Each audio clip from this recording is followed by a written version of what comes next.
Changing your subscription plan on Murf AI is a straightforward process. Follow these steps to ensure a smooth transition to your desired plan. Step 1. Log into your account. Visit the Murf AI website and log in using your credentials. Make sure you have access to the account associated with the subscription you wish to change. Step 2. Navigate to account settings. Once logged in, locate the account settings. This is usually found in the upper right corner of the dashboard, often represented by your profile picture or an icon. Step 3. Select subscription options. In the account settings menu, find the section labeled subscription or billing.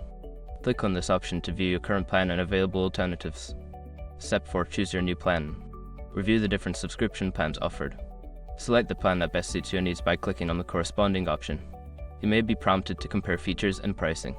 Step 5. Confirm changes.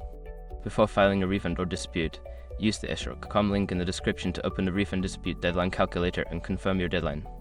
By following these steps, you can easily change your subscription plan on Murf AI.